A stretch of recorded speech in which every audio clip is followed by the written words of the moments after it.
It's under Manzambi to try and finish it off, and with Embolo does. Nobody warned you this game was going to do what it did. Switzerland 2, Canada 1. That's what the record books will show. That's what gets printed.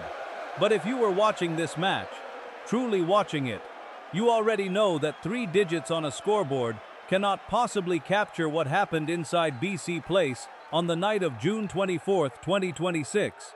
Because this wasn't a football game that unfolded the way football games are supposed to. This was 45 minutes of absolute nothing, followed by 30 minutes that turned the entire stadium inside out. This was Switzerland pulling off a daylight robbery on Canadian soil in front of a Canadian crowd and walking away with the trophy at the end of it. Picture the situation before kickoff. Group B was essentially settled. Both teams were already through to the round of 32. But that didn't make this match meaningless, not even close. Because finishing first meant you stayed in Canada for the knockouts. Finishing second meant you packed your bags and flew to Los Angeles. For Canada, who had been feeding off home crowd energy all tournament long, holding on to first place wasn't just preferable. It felt necessary. The 54,000 fans inside BC Place knew that. The players knew that. The noise before kickoff was extraordinary. Then the match began. And the first 45 minutes? Put it this way, if you stepped away to get a drink, you didn't miss anything. Switzerland had their sharpest moment in the 11th minute when Ricardo Rodriguez played Breel Embolo through on goal. But Maxime Crépeau read it perfectly and smothered the shot. Derek Cornelius followed up to clear the rebound from Manzambi, and Switzerland's chance was gone. Canada tried from distance through Saïl Larin and Ali Ahmed. Low shots that caused Gregor Kobel absolutely no discomfort. Halftime arrived. 0 goals. And both sets of supporters were sitting there wondering when this game was actually going to wake up. It woke up fast, brutally fast, because 40 seconds into the second half, 40 seconds, Johan Manzambi drove down the right flank, cut inside, and rolled a low ball to the back post where Ruben Vargas was waiting. Vargas didn't think twice. He didn't look up. He just planted his foot through it and sent the ball crashing into the bottom corner. Switzerland 1, Canada 0. The entire BC Place crowd, which had been roaring all evening, went quiet like someone had hit a mute button. That goal didn't just put Switzerland ahead. It completely rewired the psychology of this match. And then, because apparently one gut punch wasn't enough, the same man who provided that assist decided the moment called for something more. 57th minute, Johan Manzambi gets on the ball, drives toward the Canadian goal, and fires a low drive that slips right underneath Crépeau and into the net. 2-0.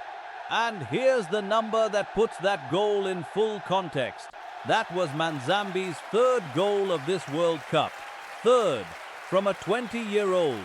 A player who scored his previous 2 coming off the bench against Bosnia, which made him the youngest footballer in World Cup history to score a substitution brace for his country.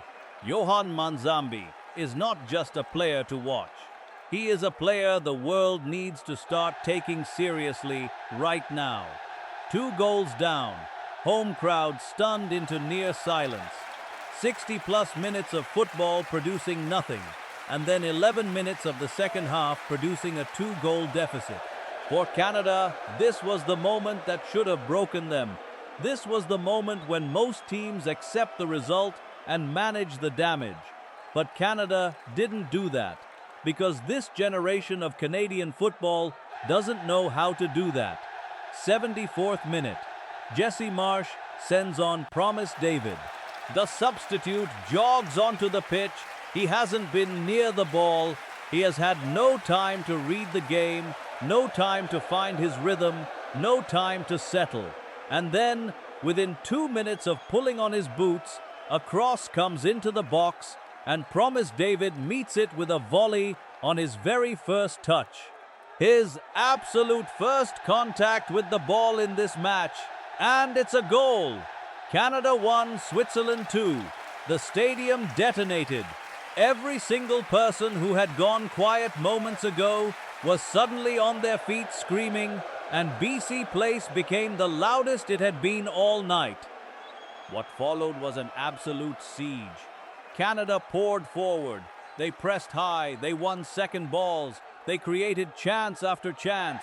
Alistair Johnston launched a long throw that found Promise David.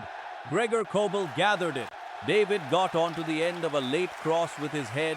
Kobel saved it again. Canada created 13 total attempts in this match. 7 of those were on target.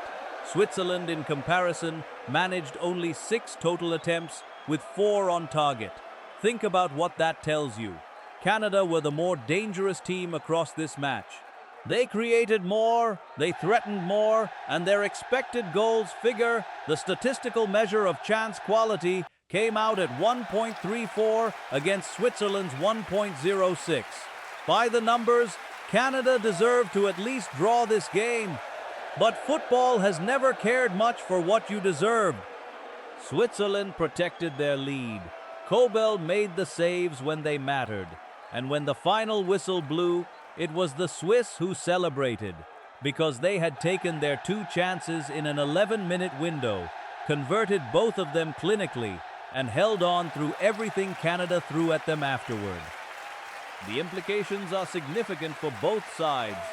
Switzerland, Group B winners, advanced to the round of 32 at BC Place, Vancouver on July 2nd, where they face a third-placed finisher from one of the later groups. They remain comfortable, they remain rested, and they stay on home-adjacent ground. This is Switzerland's 6th group stage exit in their last 7 World Cup appearances, a team that simply knows how to get through.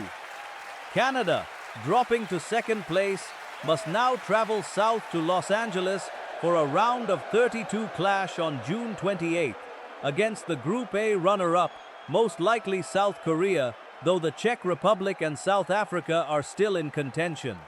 What that means in practical terms is simple. No more home crowd. No more BC Place roar behind them. No more red and white wall of noise every time they have the ball. That support has been worth something real throughout this group stage, and Canada is about to find out what their football looks like without it. But here's what I'd say to every Canadian supporter who left that stadium tonight with a heavy heart. Your team made history. They are in the round of 32, only the 2nd time in the history of Canadian football. Jonathan David had a hat-trick in their previous match. Alphonso Davies has been outstanding throughout. Promise David scored with his first touch this evening.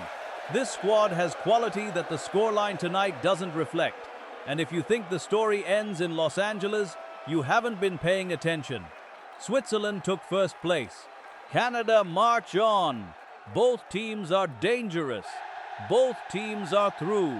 Switzerland 2, Canada 1. That's the result. But trust me, this game was so much more than that. Script end, football match files. FIFA World Cup 2026.